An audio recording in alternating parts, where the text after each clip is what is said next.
Meu canal tem menos de um mês e essa já é a terceira cinebiografia brasileira que eu cubro. Quem vê assim parece que a gente só faz isso. Mas eu acho que Mussum, o Filmes, tem um gosto especial. Pega tudo que eu falei sobre o filme da Gal Costa, que eu vou deixar aqui no card em algum lugar, e inverte. O filme do Mussum faz tudo exatamente ao contrário. Não vou perder tempo falando de sinopse aqui, que vocês já sabem, né? Narra toda a história do Antônio Carlos, que virou Mussum, que foi militar, que foi sambista, que virou ator, e todos esses entremeios, todas as dúvidas, o que escolher, qual era a segurança. É isso que a gente vai acompanhar. Mas por que eu disse que ele faz tudo diferente do Meu Nome é Gal? Primeiro porque ele meio que tenta cobrir a vida do Mussum quase que inteira. E eu acho que isso tem seus pontos positivos e negativos. A gente meio que acompanha o Mussum em 3 fases da vida dele, interpretado por 3 atores diferentes.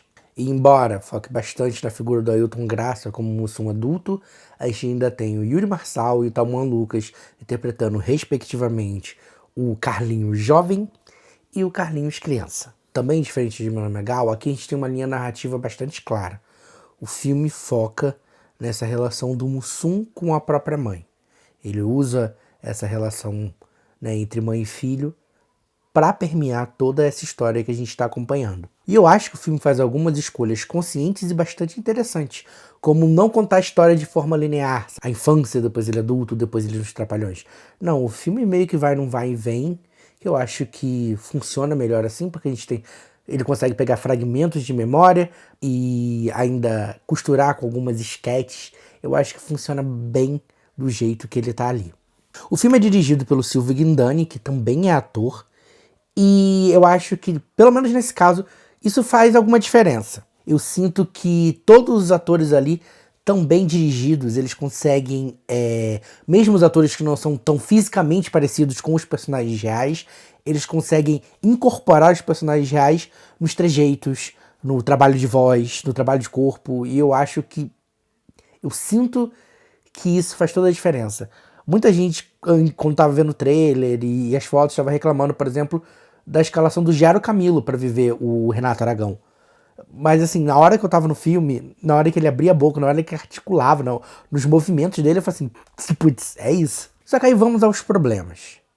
Eu acho que o filme tenta incorporar a história demais num intervalo de 2 horas. A gente tem esse debate dele, se ele é o músico ou se ele é o ator. A gente tem uma pincelada muito de leve da vida pessoal dele. A gente mostra um pouquinho do relacionamento dele com as mulheres, com os filhos. O filme mostra um pouquinho ali uma questão que a gente muito conhece, que é a questão da bebida. Mas o filme não dá nome aos bois, sabe? O filme não aborda isso de uma maneira mais contundente. Então eu acho que tem ali no filme algumas arestas que você poderia tirar e fazer e aprofundar a história em outros pontos. Você poderia, por exemplo, contar só a história do Mussum com os Trapalhões e assim, decisão dele em ser músico e ser humorista. Você poderia focar mais no relacionamento dele da mãe e deixar de lado um pouco o profissional para mostrar essa questão familiar, mas o filme tenta englobar tudo e tem coisas que ficam perdidas ali. Elas não têm uma função ali dentro da história. Elas estão ali mais para mostrar, por exemplo, a irmã dele aparece muito no momento do Carlinhos jovem, né, interpretado pelo Yuri Marçal, mas quando a gente vai falar do Carlinhos adulto, ela desaparece, a gente não sabe o que aconteceu com ela. Então eu acho que ainda tinha algumas arestas que a gente podia parar e contar a história, outros detalhes da história ali. Eu acho que um recorte mais certeiro faria a diferença aqui. Principalmente porque eu acho que a maior dificuldade do filme é em articular todos esses momentos do Mussum e fazer eles se encontrarem num certo ponto. Você consegue entender aonde o filme quer fazer eles se encontrarem, mas por conta de ter tudo isso, ter muita informação, ir para um lado e para o outro, a conexão emocional que o filme tenta colocar ali no final, ela acaba meio que se perdendo nesses meados, entende? Eu acho que se a gente polisse um pouquinho aqui, um pouquinho ali, a gente conseguiria fazer o filme entregar esse vínculo emocional de uma melhor maneira.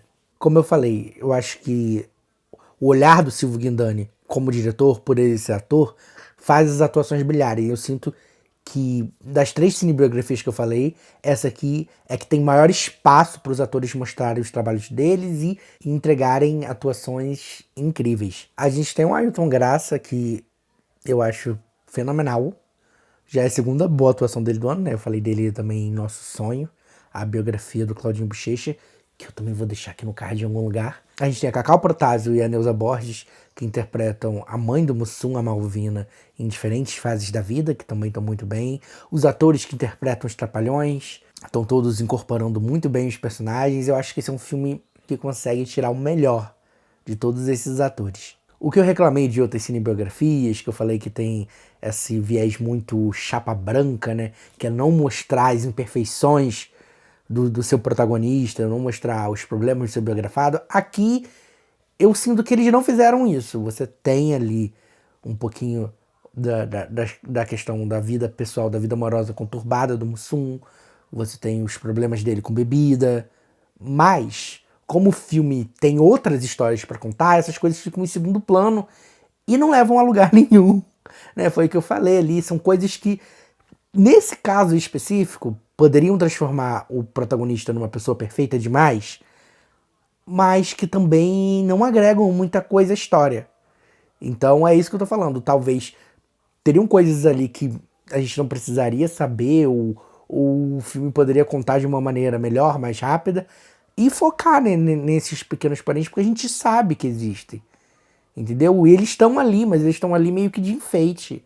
Eu acho que a única coisa que faltava para esse ser o filme brasileiro do ano é isso, um melhor recorte desses momentos da vida do Antônio Carlos, também conhecido como Mussum. E para Mussum, o Filmes, eu dou 4 estrelas. Se você estava na dúvida por algum motivo de ir ou não assistir esse filme no cinema, vá. Eu tenho certeza que vão ser 2 horas muito divertidas. Ele é um filme leve, ele é um filme alto astral, ele é um filme que traz conhecimento. Se você não conhece muito sobre a vida e a obra do Mussum, você vai sair do filme entendendo melhor quem foi essa figura.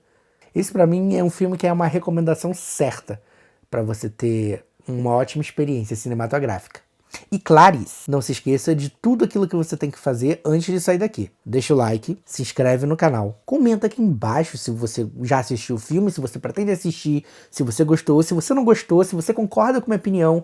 Esse espaço aqui embaixo é pra gente debater, pra gente falar sobre o filme, sobre futuros lançamentos, sobre suas memórias do trabalho do Mussum e dos Trapalhões. E é isso, galera. Até o próximo filme.